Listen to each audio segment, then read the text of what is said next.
우리는 지난 3주간에 걸쳐서 세 분의 목사님들로 통해서 산상수훈의 귀한 말씀들을 우리가 들었습니다.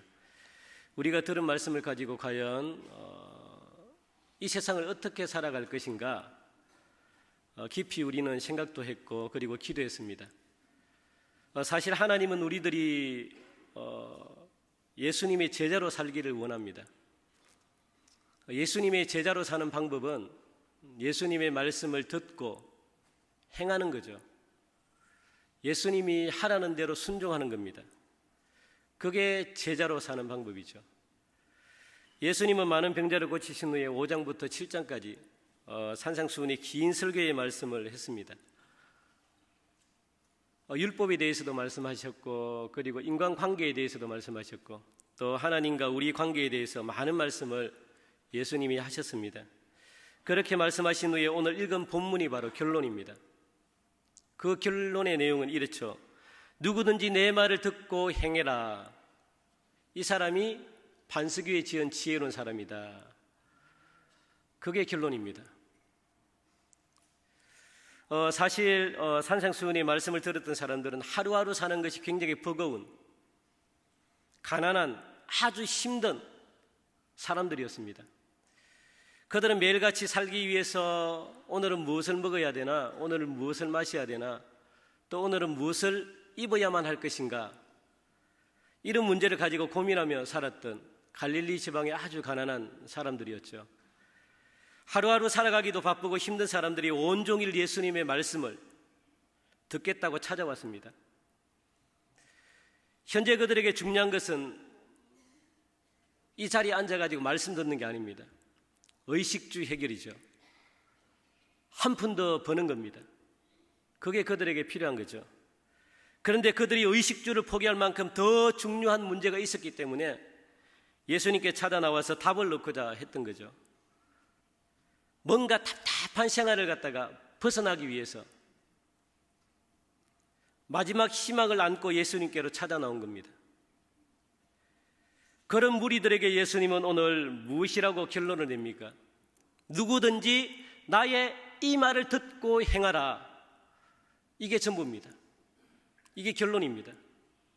더 이상 필요가 없죠. 우리는 이 말씀에서 인생의 돌파구를 여러분들 찾으시는 은혜가 있기를 간절히 바랍니다. 여러분들이 매여 있고 여러분들이 답답한 인생의 문제를 오늘 이 말씀을 통해서 문제가 해결되어지고 그리고 또 풀림받는 그런 귀한 은혜가 있기를 간절히 바랍니다. 그런데 여기서 한 가지 중요한 점은요, 듣는 자는 누구나 들을 수 있습니다. 여기 여러분들 앉아가지고 듣는 것처럼 뭐 제약이 없습니다. 그냥 아무나 와가지고 들을 수 있어요. 제한하지 않습니다. 그러나 행하는 사람은 그렇지 않대요. 듣는 사람은 누구든지 와서 들어도 상관이 없다. 그러나 행하는 사람은 적대요. 행하는 사람은 누구든지 행하지 않는다고 그렇게 예수님께서 말씀하십니다. 믿음에 있어서 행함이 얼마나 중요한지를 오늘 말씀을 통해서 우리에게 가르쳐주고 있죠. 신앙은 듣고 행하는 거거든요. 신앙은 듣고 행하는 것. 들어야지 믿음이 생기는 거 맞습니다. 들어야 돼요. 들어야지 믿음이 생깁니다. 그리고 그 믿음은 행함과 순종함으로 믿음이 막 자꾸만 커지는 거죠. 내가 내 자신의 말을 듣고 살 것인가, 여러분의 의로 살 것인가, 하나님의 말씀을 듣고 살 것인가, 하나님의 의로 살 것인가, 그것은 여러분들 오늘 이 시간 판단하시기 바랍니다. 여러분들이 결단하셔야 돼요. 내가 내 인생을 내가 결정하며 내 생각을 가지고 내 인생을 살 것인가, 하나님의 생각대로 하나님의 의대로 내가 살 것인가, 그것은 행하는 사람들이 달려 있습니다. 내 인생에 있어서 무언가가 취한 것처럼 막 답답함을 느끼시는 분들이 계시다면 혹시 내 의로 지금까지 삶을 살지는 않았는가, 내 생각으로 삶을 살지는 않았는가, 내가 원하는 대로 삶을 살지는 않았는가 한번 반성하고 되돌아보는 귀한 은혜가 있기를 바랍니다. 오늘 본문 21절, 22절을 보면 이런 사실을 자세하게 가르쳐주고 있거든요. 제가 한번 읽어보겠습니다. 나더러 주여 주여 하는 자마다 천국에 들어갈 것이 아니요 다만 하늘에 계신 내 아버지의 뜻대로 행하는 자라야 들어가리라. 그날에 많은 사람이 나더러 이르되 주여 주여 우리가 주의 이름으로 선지자 노릇하며 주의 이름으로 귀신을 쫓아내며 주의 이름으로 많은 권능을 행하지 아니하였나이까. 그렇게 말씀합니다. 주님의 이름으로 일을 했습니다. 그렇게 이야기하는 거죠. 그러니까 여기서 주여 주여라고 외치는 겁니다. 누가 외칠까요? 누가? 진짜 같은 가짜입니다. 그러니까 거짓 선지자들이죠. 그러나 당장 누가 진짜인지 누가 가짜인지 몰라요. 제가 가짜일 수 있고 여러분들이 진짜일 수 있고 여러분들이 가짜일 수 있고 제가 진짜일 수 있고 몰라요. 그렇다면 그들은 분명 하나님을 섬기는 하나님의 백성이 틀림없습니다. 그런데 이상한 것은 예수님께서 이들이 외치는 소리에 들어보고 외면하시는 거죠. 모른대요. 너희들이 행했던 지금까지 일들 나는 몰라. 나와는 상관이 없어. 그렇게 말합니다. 저도 기도할 때 주여라고 고백했습니다. 여러분들도 기도할 때 주여라고 고백 안 합니까? 고백하죠. 지금도 고백하잖아요. 여기 계신 모든 분들 저를 포함해서 다들 주님을 나의 주인으로 고백하신 분들입니다. 여기서 주여라고 말하는 것은 뭘까요? 당신은 제가 섬기는 주인입니다 라는 표현이거든요. 당신은 나의 주인입니다. 나의 주인입니다. 그러니까 내가 주인의 말에 순종하겠습니다. 이 의미거든요. 내 멋대로 살지 않고 내 뜻대로 살지 않겠습니다. 이런 의미가 담겨 있습니다. 그게 주여거든요. 저는 한 번씩 담임 목사님께서 시키시는 일을 내 생각대로 할 때가 있습니다. 담임 목사님이 이거 해라 그러면 내 생각에 담임 목사님보다 더 좋은 생각들, 이렇게 하면 칭찬 듣겠지라고 생각해서 담임 목사님이 하라는 데는 안 하고 그냥 내 생각대로 한 적이 있어요. 그러면은 결국 일이 그르치죠. 일이 잘못됩니다. 그래서 담임 목사님께서 오셔가지고 나중에 이렇게 담임 목사님이 가지고 있는 생각의 의도를 말씀해 주십니다. 내가 이렇기 때문에 이렇게 해라고 했다. 그거죠. 그러면 그때서야 제가 그렇구나. 내가 잘못했구나. 그러나 이미 담임 목사님의 목회에 차질이 생긴 겁니다. 내가 목사님의 그 계획을 어긋나게 만든 거죠. 내가 가지고 있는 내 생각이 나를 그렇게 만든 거죠. 우리 하나님도 마찬가지입니다. 하나님의 깊은 의도와 뜻이 있기 때문에 여러분들에게 이거 해라 저거 해라 그렇게 말씀하시는 거예요. 내가 가지고 있는 의도가 있어. 너희들은 알 필요가 없어. 여러분들에게 하나님의 의도를 일일이 이야기할 필요가 없잖아요. 그렇다고 여러분들이 알 의무도 없고 너희들은 몰라도 돼. 그러나 내가 너희들로 통해서 하고자 하는 일이 있어. 이렇게 해. 그러면 우리는 더 좋은 생각이 우리에게 있거든요. 이렇게 하면 하나님이 좋아하지 않을까 해서 변경합니다. 생각을 바꾸는 거죠. 그러면 하나님의 계획이 틀어집니다. 하나님을 화를 내시죠.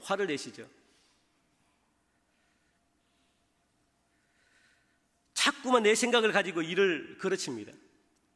그러니까 하나님의 입장에서 그런 사람들이 좋겠습니까? 싫겠습니까? 당연히 싫죠. 당연히 싫어하죠. 주인은 그런 사람들이 좋겠습니까? 싫겠습니까? 주인 말에 토달고 주인 말에 대들고 주인 말에 막 이렇게 주인은 좋아할까요? 싫어하죠.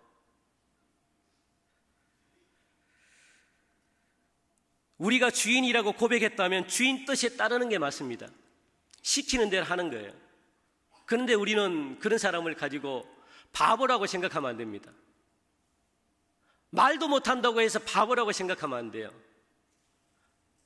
말하는 대로 순종한다고 해서 그 사람을 바보라고 취급하면 안 됩니다. 그 사람이 현명한 사람이에요. 지혜로운 사람입니다. 내 생각을 가지고 하려고 하는 사람이 바보입니다. 지혜롭지 못한 사람이죠. 내 생각대로 내 뜻대로 행동하고 자기 마음대로 움직인다면 당장 쫓겨나죠. 주인이 싫어하죠. 외면할 수밖에 없습니다. 어쩌면 우리의 삶이 힘들고 공허한 것은 지금까지 내 생각대로 삶을 살지는 않았는지 오늘 이 시간 다시 한 번 더 내 자신을 돌아보기를 간절히 바랍니다. 이에 그들이 이야기를 합니다. 예수님께 자신들이 주님을 위해 그동안 행했던 수많은 일들을 나열합니다. 우리가 주의 이름으로 선지자 노릇도 하고 주의 이름으로 귀신도 쫓아내고 주의 이름으로 많은 권능을 행하지 않았습니까? 라고. 그러니까 나를 알아달라는 거예요. 내가 그렇게 많은 일들을 했습니다. 하나님이 기뻐하는 일이지 않습니까? 내가 많은 일을 했습니다. 이들은 지금 예수님을 속이려고 거짓말하는 게 절대 아니거든요. 실제로 이런 일을 했습니다. 선지자 노릇도 하고 귀신도 쫓아내고 많은 권능을 행한 사람들입니다. 그들은 선지자처럼 평생 하나님의 말씀을 전하며 살았고 그들이 기도해주면 귀신이 단번에 쫓겨났고 또한 병든 자들의 머리에 안수해주면요 어떤 질병도 다 완전히 고침을 받게 되는 그런 일들을 실제로 했습니다. 한마디로 그들은 엄청난 능력의 사람들이죠. 우리가 부러워하는 사람들입니다. 교회 안에서도 존경받는 사람들입니다. 그들 또한 아마 자신들도 그렇게 생각했을 거예요. 그래서 사람들이 모두 그러죠. 야, 천국에 가면 가장 앞자리에 저런 사람들이 있지 않을까. 모두가 그렇게 생각한 사람들입니다.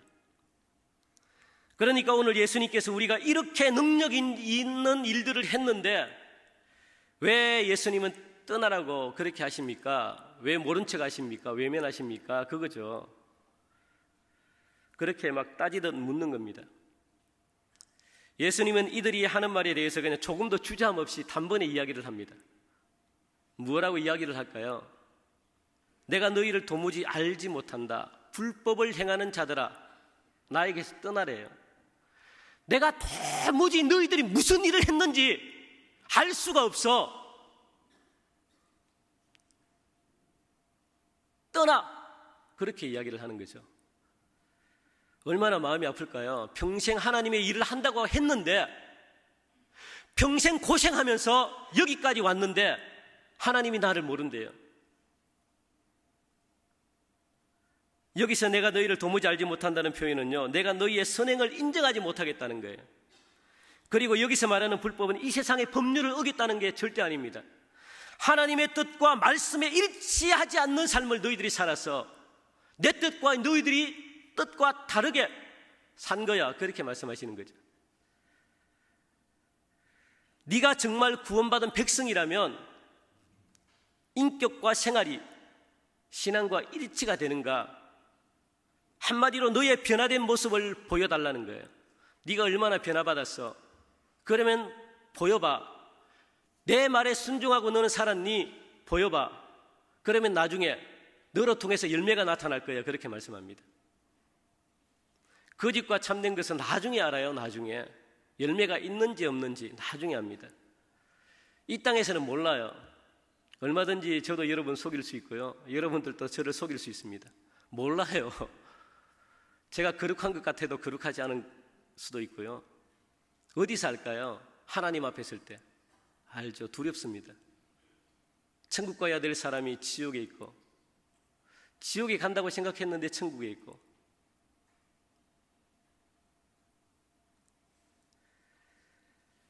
결국은 내 중심으로 내가 좋아하는 것만 했다는 거예요. 내 일만 했다는 거죠. 하나님의 이름으로 은근히 나를 드러낸 삶을 살았다는 거죠. 이게 불법을 행하는 자의 모습입니다. 선지자들처럼 하나님의 말씀을 가르친다고 해서 천국에 들어가는 게 절대 아닙니다. 죽은 자를 살린다고 해서 천국에 들어가는 거 절대 아닙니다. 천국은 믿음으로 가는 것인데 그 믿음은 오늘 본문에 무엇이라고 이야기합니까? 듣고 순종하는 것이다. 그렇게 말합니다. 듣고 순종하는 것. 제가 한번 여러분들 예를 들어볼까요? 민수기 14장입니다. 이스라엘 백성들이 하나님이 약속하신 젖과 꿀이 흐르는 가나안 땅을 향해서 첫 발을 내딛는 장면이거든요. 하나님께서 이 가나안 땅에 들어가는 것이 그들에게는 구원입니다. 가나안 땅에 들어가는 것이 그들에게는 안식입니다. 광야에 있으면요 근심 걱정이 끊이지 않습니다. 그러니까 근심 걱정이 없게 하기 위해서는 하나님이 약속하신 적과 꿀이 흐르는 약속의 땅에 들어갈 때 안식이 찾아와요. 근심 걱정이 사라집니다. 그게 구원입니다. 그래서 모세가 12명을 뽑아서 보냅니다. 가나안 땅으로 보내죠. 정탐하고 와. 그랬는데 12명 중에 10명이 뭐라고 보고합니까? 정말 말씀하신 대로 맞습니다. 땅이 너무나 기름지고 그리고 또 포도 열매를 갖다가 막 두 사람들이 막 장병 메고 가고 맞습니다. 그런데 그곳에 거인들이 삽니다. 도저히 우리가 이기기에는 벅찹니다. 절대로 우리가 이길 수가 없습니다. 가면 우리는 다 죽습니다. 절대로 그 땅을 점령할 수가 없습니다. 하나님은 그냥 내가 예배했으니까, 내가 준비했으니까, 너의 길을 내가 준비했으니까 믿고 따라와. 그냥 가.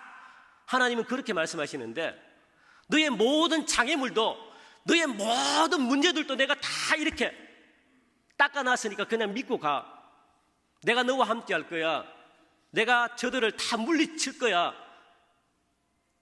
그냥 믿고 가면 되는데 이 10명의 말을 믿었죠. 백성들에게도 이야기했습니다. 그러니까 백성들이 불평하는 거죠. 원망하는 거죠. 그래서 왜 우리를 그냥 놔두지 이 광야에서 죽게 만드냐 막 이렇게 하면서 원망했습니다. 하나님이 그 원망을 들었대요. 너희들의 원망을 내가 들었어. 그래서 이제부터 아무도 가나안 땅에 들어갈 수 없을 거야. 못 들어가. 그리고 갈렙과 여호수아 그리고 가나안 광야에서 난 2세들만 들어갈 거야. 너희들은 절대 못 들어가. 그것으로 끝난 게 아니죠. 40일 동안 정탐을 했기 때문에 하루를 1년으로 쳐서 광야에서 40년 동안을 너희들 고생할 거야. 고생은 죽으라고 하고 고생은 죽으라고 40년 동안 했고요. 가나안 땅은 못 들어갔습니다. 그게 자칫 우리의 삶이 될 수 있습니다. 우리의 모습이 될 수 있습니다. 우리는 죽으라고 하나님이 기뻐하는 일을 했다고 생각하는데 고생은 고생대로 하고 하나님은 알아주지 못하고. 그게 왜 그럴까요? 불순종이죠. 불순종. 불순종의 결과가 굉장히 큽니다. 불순종의 결과는 구원과 연결이 되어 있습니다. 다시 한 번 더 말씀을 드립니다. 천국은 무엇과 관계가 있을까요? 예수님께서 24절부터 27절까지 말씀에서 보면 예수님의 말씀을 듣고 행했느냐 아니면 순종했느냐, 듣고 행했느냐 순종했느냐에 따라서 달려 있습니다. 이 사실 24절부터 27절까지 말씀은요, 예수님께서 우리에게 주시는 큰 경고입니다. 경고. 이 경고를 이해시키기 위해서 모래 위에 지은 집과 그리고 반석 위에 지은 집을 비유로 설명하고 있는 거죠. 우리가 알아야 할 것은요, 집을 비교하려고 하는 게 아닙니다. 집이 크고 작고 이거 안 봅니다. 집이 어디에 세워졌는가를 비유하려고 그런 거죠. 비교하려고. 홍수가 났을 때 무너지는 집은 집을 잘못 지은 것이 아니래요. 그것은 모래 위에 집을 세웠기 때문이다, 그렇게 말합니다. 그리고 비와 바람과 홍수를 견디는 집은 반석 위에 세웠기 때문이다. 반석 위에 집을 지었다는 것은 바로 예수님의 말씀을 듣고 행하는 사람을 이야기합니다. 순종하는 자의 삶입니다. 그리고 반대로 모래 위에 집을 지었다는 것은 예수님의 말씀을 듣기만 하고 행하지 않는 그죠, 불순종한 자의 모습입니다. 이런 자의 삶은요, 불순종한 자의 삶은 회복이 불가능하대요. 27절이 말씀하고 있거든요. 27절. 무너짐이 심했대요. 마지막에 보니까 무너짐이 심했다. 그 집에 부딪힘에 무너져. 그 무너짐이 심했다. 그러니까 산산조각 난 거죠. 도저히 회복할 수가 없습니다. 불법을 행하는 자들은 회복이 불가능합니다. 하나님의 말씀을 무시하는 자들은 회복이 불가능합니다. 성경에서 집이란 단어를 우리가 찾아보면 여러 가지 의미로 이렇게 말씀하고 있습니다. 우리 한번 볼까요? 에베소서 2장 21절 22절 같이 한번 읽겠습니다. 시작. 그의 안에서 건물마다 서로 연결하여 주 안에서 성전이 되어가고 너희도 성령 안에서 하나님이 거할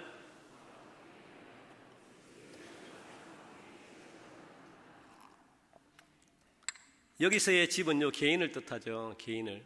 그리고 디모데전서 3장 15절 우리 같이 한번 읽겠습니다. 시작. 만일 내가 지체하면 너로 하여금 하나님의 집에서 어떻게 행하여야 할지를 알게 하려 함이니 이 집은 살아계신 하나님의 교회요 진리의 기둥과 터니라.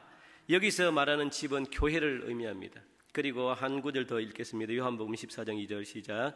내 아버지 집에는 거할 곳이 많도다. 너희에게 일렀으리라. 내가 너희를 위하여 거처를 예비하러 가노니. 그렇게 말씀합니다. 여기서 말하는 내 아버지의 집은요 하늘나라를 가리킵니다. 그러니까 내 개인의 신앙을 완성함에 있어서도 마찬가지고, 그리고 교회를 바르게 세우는 데 있어서도 마찬가지고, 천국을 소유함에 있어서도 마찬가지고, 그 기초는 뭘까요? 예수님의 말씀입니다. 이 말씀을 얼마나 듣고 행하는가에 있습니다. 말씀이신 예수님이 기초가 되어야 된다는 그런 이야기죠. 이것이 결론입니다. 이것이 우리의 전부입니다. 전부. 예수님 없이는 다른 어느 곳에다 집을 짓는들 그것이 헛되대요. 가치가 없대요. 왜 그럴까요? 왜 예수님 위에만 집을 지어야 될까요? 왜 말씀 위에만 집을 지어야 될까요? 이거는 너무나 당연한 거잖아요. 너무나 당연한 거. 너무나 당연합니다. 예수님이 나의 전부이기 때문에 그렇습니다. 그 예수님 속에 모든 게 다 있기 때문에 그렇습니다. 그 예수님 속에 여러분들이 필요한 모든 것들이 다 들어있기 때문에, 구약시대는 율법으로 구원받았다면 예수님이 계실 때는 예수님은 율법을 완성하셨대요. 그러니까 그 구원에 관련된 모든 것들이 예수님 속에 있기 때문에 그렇습니다. 예수님이 전부죠. 뭐 말할 게 더 있습니까? 그러니 예수님을 떠나서는 이야기가 안 되는 거예요. 예수님을 떠나서는 말이 안 되는 거죠. 이 내용을 우리가 좀 더 깊이 있게 이야기하기 위해서는 요한복음 15장 뭡니까? 포도나무 비유죠. 이 비유는 가지가 나무에 붙어 있을 것인가 말 것인가, 이게 문제가 아닙니다. 너무나 당연한 원리입니다. 나뭇가지가 나무에 붙어 있지 않고 뭐 다른 선택이 있습니까? 오늘 본문인 7장에서도 마찬가지예요. 반석 위에 지을 것인가 모리 위에 지을 것인가. 여러분들이 선택한다면 어디에 지을 거예요? 내가 바보가 아닌 이상은요 반석 위에 짓죠. 누가 모리 위에 짓습니까? 당연한 거죠. 당연한 거죠. 내 힘으로 이 세상을 살아갈 것인가, 내 의로 살아갈 것인가, 내 능력으로 살아갈 것인가, 하나님이 주시는 힘과 능력으로 살아갈 것인가, 하나님의 의로 살아갈 것인가, 이 이야기입니다. 그거는 여러분들이 오늘 이 시간 결단하셔야 돼요. 그러나 한 가지, 지금까지 내 힘으로 살아왔잖아요. 지금까지 내 능력으로 살아왔잖아요.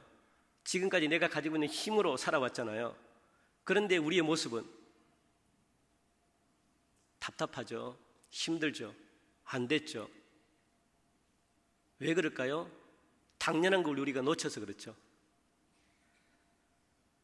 사실 가진 인간이, 하나님의 피조물인 인간이 창조주 하나님께 붙어 있지 않고 어떻게 우리가 생명을 공급받을 수가 있습니까? 이 문제는 선택의 문제가 절대 아닙니다. 인간이 인간다울 수 있는 유일한 길이 예수님께 붙어 있는 겁니다. 하나님께 붙어 있는 거예요. 가지가 나무에서 떨어져 나가는 순간 곧 말라 죽습니다. 다른 대안을 찾을래야 찾을 수가 없습니다. 딴 데 가서 무엇을 찾고자 한들 길이 없습니다. 가장 중요한 문제는 인간이 하나님을 떠나서는요 제대로 된 인간 노릇을 할 수 없다는 거예요. 살고 싶으시면 하나님께 붙어 있어야 되는 거죠. 여러분들이 선택할 문제가 아닙니다. 싫더라도 붙어 있어야 돼요.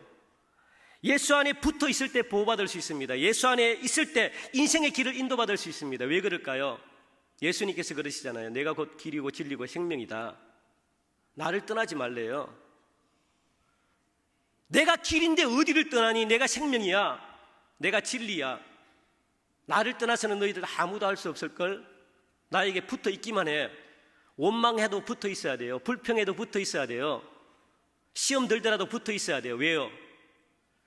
농부이신 신실한 하나님이 잘못되더라도 그 잘못을 하나님이 손봐 주신대요. 하나님이 치료해 주신대요. 하나님이 만져 주신대요. 그래서 귀하게 열매를 맺게 해 주신대요. 원망하더라도 붙어 있어야 돼요. 불평하더라도 붙어 있어야 돼요. 하나님이 고쳐주십니다. 하나님이 열매 맺게 해주십니다. 우리가 본문에서 보았던 것처럼 주여 주여 하면서 능력과 기적을 나타내고 집을 짓고 하는 것은 아무런 문제가 되지 않습니다. 어디다 지었느냐에 따라서 반석 위에 지었느냐 모리 위에 지었느냐에 따라서 결정이 나듯이 예수 안에 있느냐고 묻는 겁니다. 따라서 우리는 집을 짓는 것이 중요한 것이 아니라 기초를 어디에 두느냐에 따라 건물이 튼튼할 수 있고요, 무너질 수도 있습니다. 기초는 보이지 않는 것을 작업하는 일이기 때문에 우리에게 굉장히 소홀해질 수 있습니다. 우리에게는 보이는 것만 잘 꾸미고 싶은 마음이 있거든요. 화려하게 보이고 싶은 마음도 있고요, 나를 나타내 보이고 싶은 마음도 있고, 나를 자랑하고 싶은 그런 것들 위에 인생의 집을 우리는 짓고 싶은 마음들이 우리에게 다 있습니다. 예수님의 말씀을 따라 순종하고 따라가면 힘들어요. 재미없습니다. 그리고 사람들이 나를 왕따시킵니다. 오래 걸리기 때문에 싫어요. 그러나 기초공사는요, 가장 중요한 겁니다. 가장 소중하고 가치 있는 게 기초입니다. 그 가치가 언제 나타날까요? 여러분들이 울며 씨를 뿌리며 흘린 그 눈물의 대가가 언제 나타날까요? 평상시는 나타나지 않습니다. 비가 오고 바람이 불고 창수가 나고 홍수가 날 때 반석 위에 지은 사람과 모리 위에 지은 사람은요, 판가름 나요. 사랑하는 성도 여러분, 신앙의 승리는요, 어디서 올까요? 예수님의 말씀을 듣고 행동에 옮기는 믿음에서부터 온다는 사실을 여러분들 기억하시기 바랍니다. 그렇다면요, 예수님의 말씀이 무엇이고 무엇에 순종하라는 것일까요? 산상수훈의 내용입니다. 5장부터 7장이죠. 팔복대로 행하는 삶입니다. 소금과 빛이 되는 것입니다.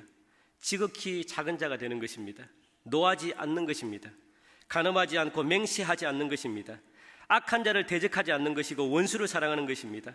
구제를 엄밀히 하는 것이고 외식하지 않는 것이고 보물을 하늘에 쌓아두는 것입니다. 비판하지 않는 것입니다.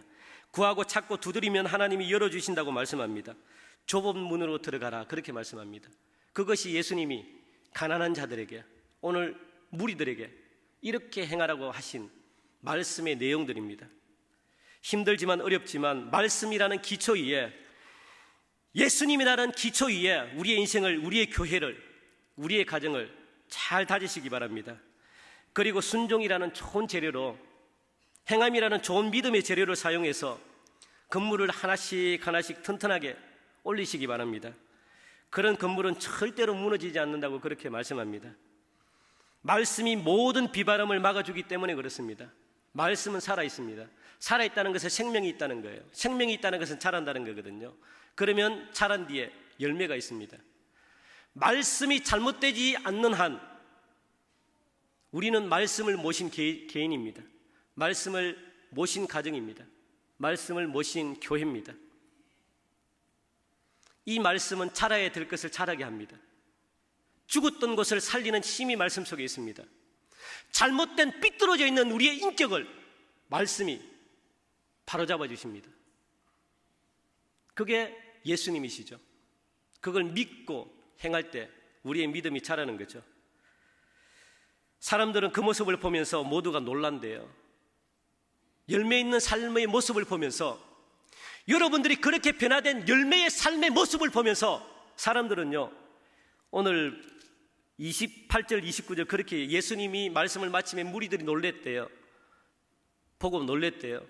여러분들의 모습을 보고 놀라면서 나도 예수 믿겠다, 이렇게 고백하는 거죠. 이게 빛과 소금의 삶입니다.